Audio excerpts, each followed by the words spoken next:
Good afternoon, obsessed people in Obsessed Land. Thank you for joining me again. I have something pretty awesome, and literally the guy to my whichever left or right, so I'm a bit confused in this mirroring concept. His name is David Toohey, and he has we've literally just been having a chat offline about what his heart space is, but he has a background in finance. Is that right? In financial management, so not financing, more the management accounting side of business. That's funny, isn't it? It's like the interviewer is asking you to introduce yourself, but you know. Yeah, a similar area background to Justin Hogg, who you interviewed a couple of weeks ago. Yeah, he was cool. And it's like, it's so interesting. This is part of what Obsessed is, right? And so everybody's got their work life, and then quite often they have like a purpose life that in some cases has really nothing to do with what they're doing for money and what they're doing for work. And in this case, especially with you, like reading up about what you do, you've done all sorts of things, from like you involved in surf life saving, so you're very community focused. What are some of the things that you're doing for the community, David? Right now, I'm involved with there's a community group. It's called Now Business Network. That's on the north side of Brisbane, near Everton Park and that area.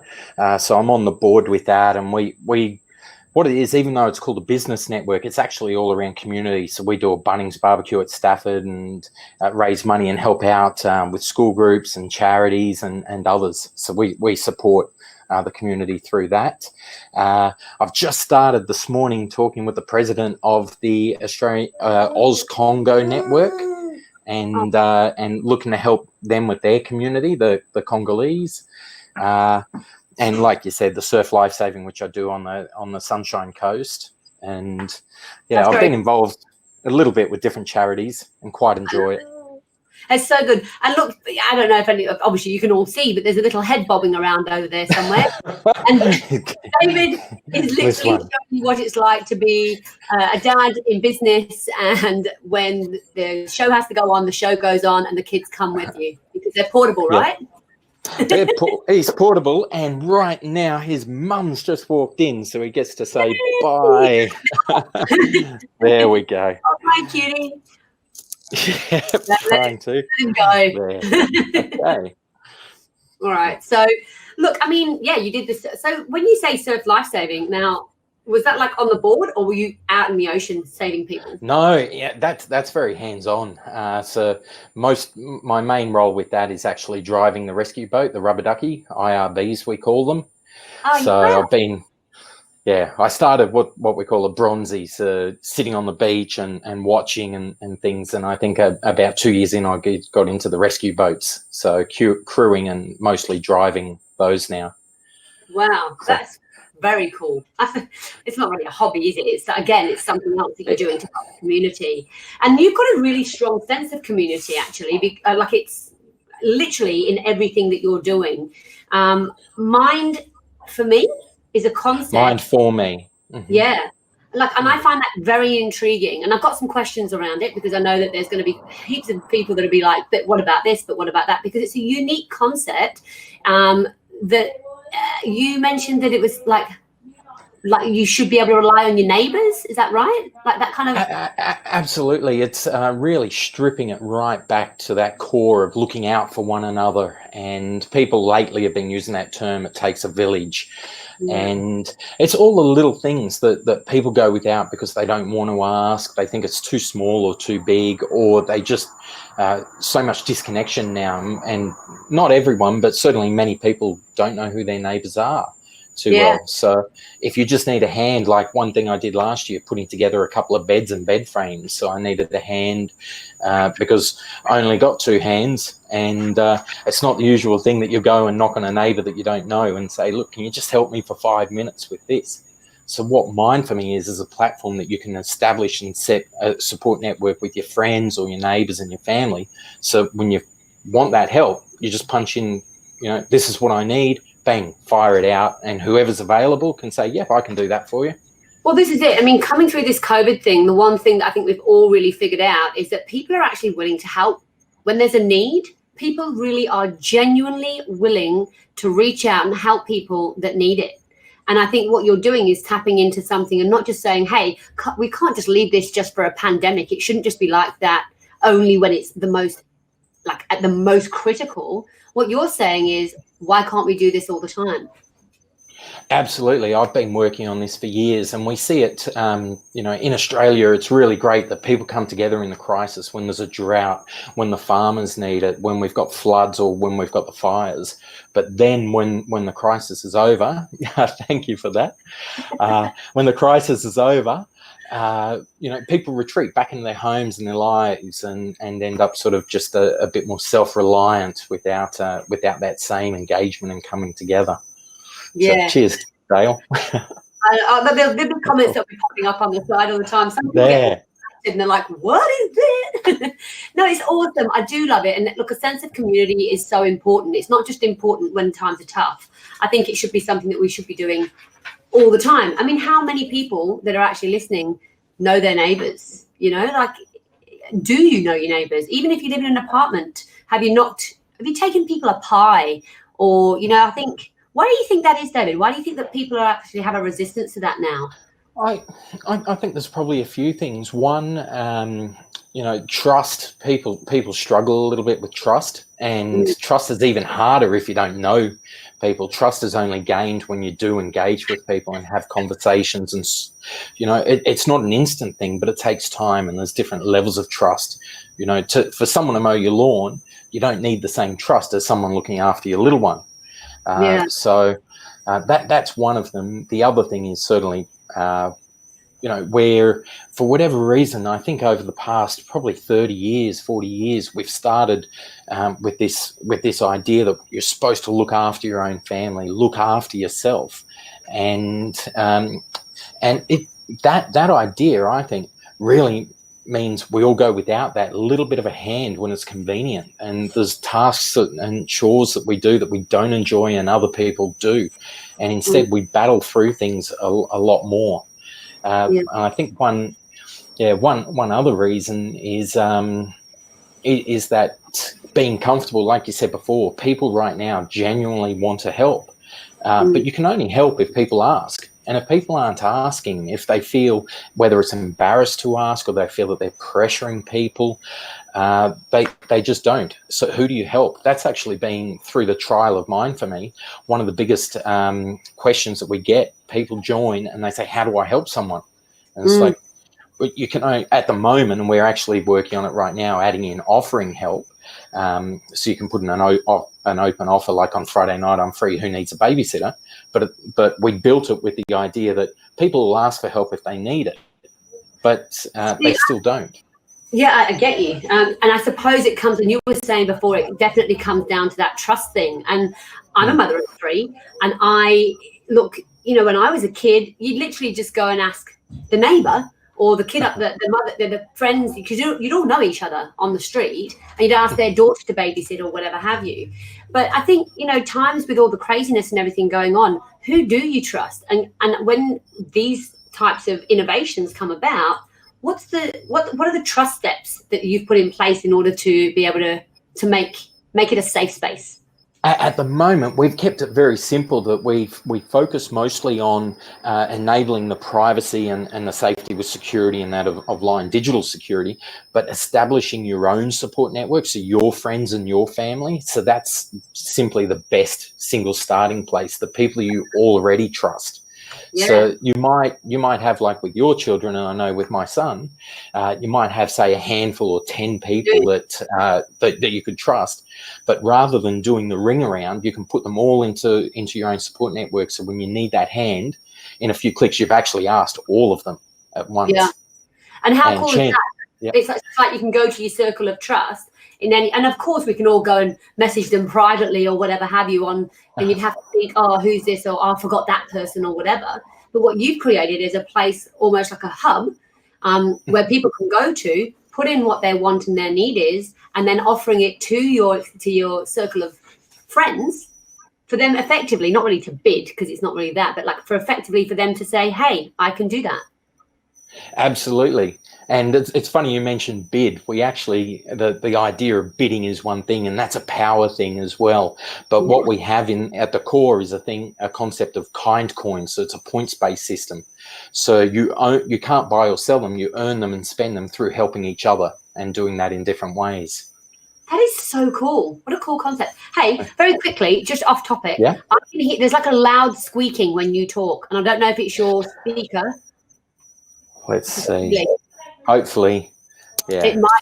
Hopefully I can get it. I can rip the mic off if that helps, and we can see. Try it and see what happens. Yeah, that's better. It's completely. Can you hear me? I can't hear you now. I can't hear you. There, Can't hear you. There you go. There you go. And there. That's good. So much fun. Yeah, because it was like, wee. We're lost into a world of tech now, aren't we? I know. And it's so funny because everybody's trying to like figure out what works best and everything else. So we just got this bloody great big phallic thing sitting in front of us. It's brilliant. It's a plug-in. It's super easy. I've left that comment up for a reason. And she said, like, this is, I don't even know who it is because they have to click to have their name show. But great concept. I've been living in an apartment complex for 2.5 years and haven't met my next door neighbours. I've found this to be more prominent in larger cities. Growing up out west, she had a different experience. And that's what it's about. Like, you know, and bringing those things in. But I absolutely love, because my first initial, and I think this comes down to making sure that your message is very clear. Because my first thought when someone says, oh, you know, I'm going to like have random people take care of my kid, you know, it's like, yeah. And of course, that's not the concept that you're creating. It's literally your circle of trust. Mm-hmm. That's one of the first things when people start hearing about it, they're like, why would I trust a stranger with my kids? And I'm thinking, why would you? Don't. Exactly. Then don't. Yeah, it's so in the message. Yeah. You've got the children's side of it. What other aspects are there to it? Because I actually am fascinated. Look, and again, usually in Obsessed, it's not about business, but because a lot of us either work and what we do in our businesses are a large part of our lives. So, and I'm especially interested when people are creating things that are unique and of ultimate service. So what other types of like yeah, we started with 5 built into it. I'm trying to get that on the camera. 5.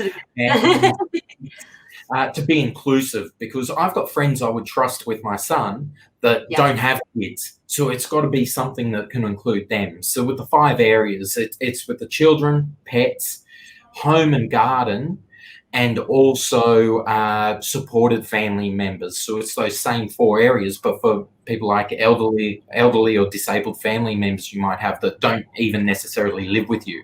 So my mum lives on the coast. I can actually ask for someone to help clean for her or to mow her lawn up there. Yeah. So I can manage that as a part of my family. So it's literally like sending out a bat signal. How cool is that? In your app, can you press a button where it goes doo, doo, doo, doo, doo, doo, and then like you put your phone up to the sky and it like puts up a beacon? You can imagine that. Next level. We'll talk with Elon Musk about that one. There. Yeah, well, that's the thing. Phones are funny things. So much goes on behind the scenes. We try to keep it simple at the moment, and it's not as beautiful as I would like, but it's functional. So, have you got have you got a partner? Did you come up with this concept with your partner? No, I was actually with my ex-partner and just moved to Poland. This was in 2007, and I had friends around me. I had extended family there. And I couldn't get my head around why people were going without. And over there, the people were so warm and so welcoming, and the hospitality I experienced was just incredible. Walking into the shops, and I've never experienced it elsewhere, but people when you walk through the door, they're like, oh, good morning and hi, and then when you leave, it's just a natural thing everyone does. But no one was asking for help, and I couldn't get it. I'd ask friends, oh, do you want to come over tonight for a drink? Can't, got the kids. And I'm like, well, can't you just ask a neighbour? We're in these apartment blocks. Yeah. And I'm like, home, it's not like we've got the same lifestyle of here where people are out and about as much. And it just went without, and it made no sense to me. I think that simply we're all better off just that little bit of support for each other. Oh, it's so good. Like, and it's so true. Like, again, like I've got children, and especially when they were a lot younger. They're older now, so it's kind of like we could leave them at home if we wanted to go somewhere. But it literally, it's a struggle. It is a struggle to stay connected, especially when you do have like a young family. And I think what a great innovation to like keep connection there, because everything is about connection and relationships, and keeping that contact. Absolutely. A study actually came out of Harvard, and people refer to it, they don't mention the Harvard bit, but people's lifespan, how long they live, is actually due to their relationships and social inclusion and interaction. Yeah. That's a big factor. Well, look at what's happened with COVID. You know, like, I mean, there's a bazillion people out there talking about it, but when it first hit, literally the amount of people reaching out, and then the amount of connections. I think I've spoken to more people and reached out and contacted more people since COVID, like actually meaningfully contacted people since COVID than before. Absolutely. I've had probably the best conversations I've had in years, and met some incredible people these last couple of months. Yeah. So what do you think? Face to face. Funny, isn't it? Because you can't actually talk to people. So that need to stay connected is very apparent. Very, very apparent. And this is the next step. And I absolutely love it. So your background, again, is in finance management. It is. It's transition. business. My core is management accounting, and I enjoy it, but it's not, like you said before, it's not that true passion. And I can live it, I can breathe it, but I really, I want to make a far greater impact and empower people to have better lives and be better connected. Yeah. So, I mean, you say you started this concept like 13 years ago, right? I started planning and thinking about it, and was thinking of those things like what we've been talking about trust and privacy, and how to make it fair, and why would people use it, and how do I make sure that that it is inclusive. So a lot of thought and planning before I started almost 3 years ago, the development side, which I've been bootstrapping. And if anyone doesn't know what that is, it just means no one's giving me money. It just comes out of my pocket. Sorry. I know exactly what that is. And that is like testament to patience. Because anybody that is out there that's listening, and especially in small startup businesses, one of the key things, and when it comes to business, is having patience and realizing that if something's worth it, I mean, we're talking 13 years that you've sat on this idea, and then 3 years just in development and planning, in the planning stages. So, I mean, obviously you believe in it.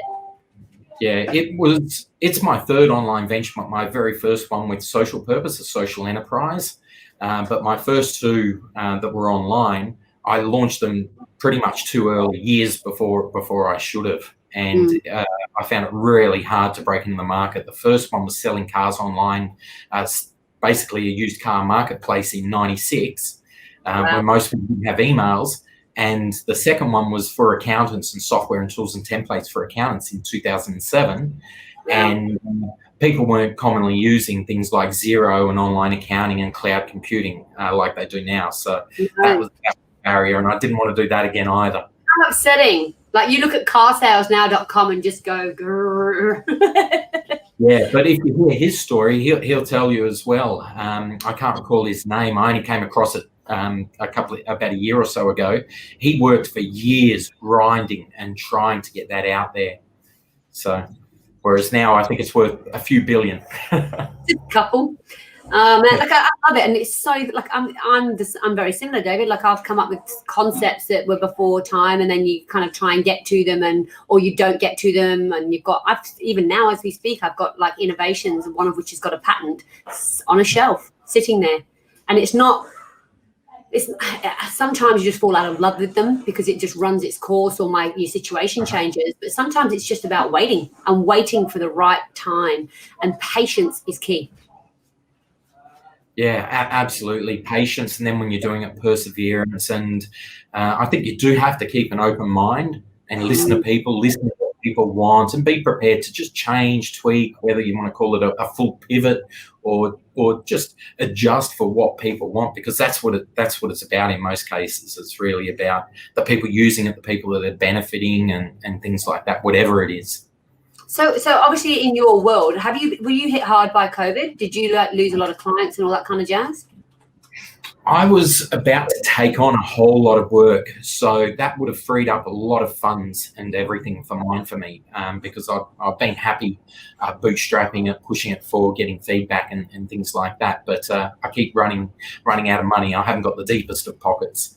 And so COVID, when that started, the work that I had lined up, everything on hold. So I'm quite lucky I haven't taken backward steps, but I've not progressed, not really.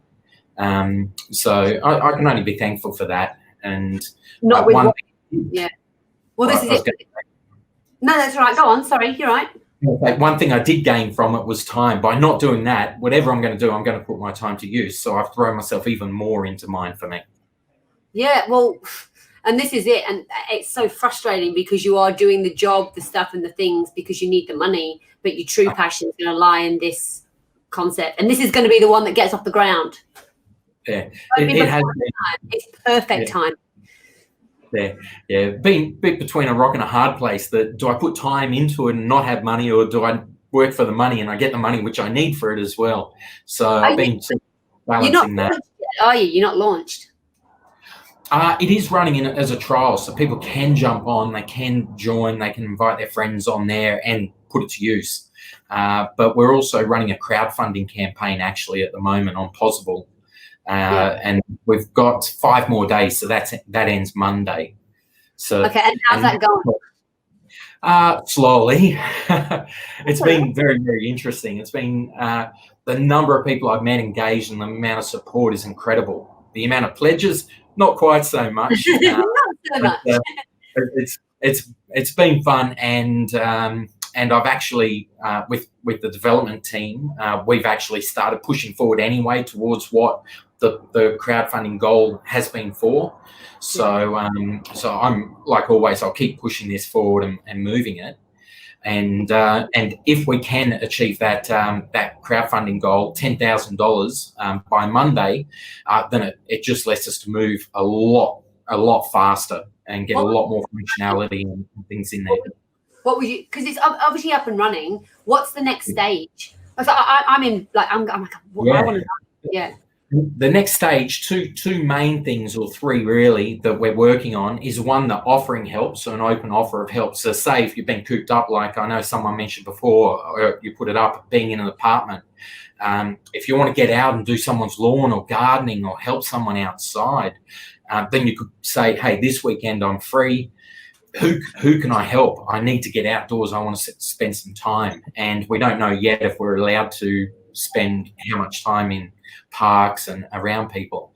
And the other thing is groups. So if you've got a community, whether it's a church group, a community centre, a club, that we can add in there a way that you can actually exchange help within your community. So that's one thing this morning when I was talking with Costa from the Oz Congo network, that the Congolese can actually, without knowing each other, could put a call out to their community to exchange help, to do things for each other so they can build relationships within their community, within the greater community.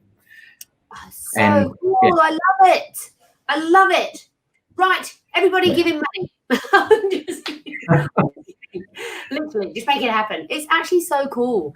And it's outside of you, and you actually are thinking about community and how you can actually bring it closer together. I absolutely love it. I really love the concept. It's really absolutely. When I started doing it, one thing I battled with was even talking about it myself. I never looked to be the face of it or be one out there to talk publicly like this. But someone has to, and I've worked on it that much that after probably my first 6 months into development, then I said, hey, I've got to be prepared to put my hands up and just talk with people publicly and openly. Well, have you ever thought of doing something like Shark Tank? I've actually had a few chats with Steve Baxter, not so much around this, just different things and things in general.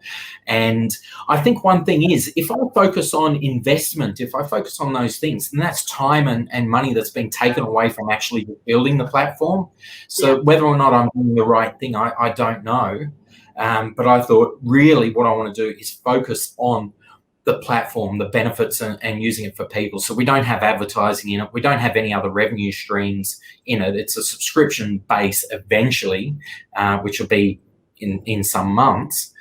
So it's viable, but it allows me and my team to focus really on the value for the people using it without getting sidetracked by investors or advertisers or anything.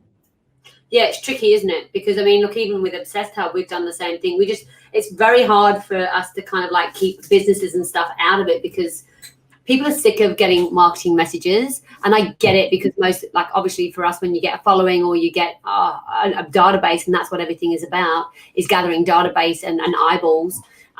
It's hard to kind of, and it's tempting to take the money from advertisers. But the thing is, then you're sacrificing the integrity, I think, of what you're actually putting together.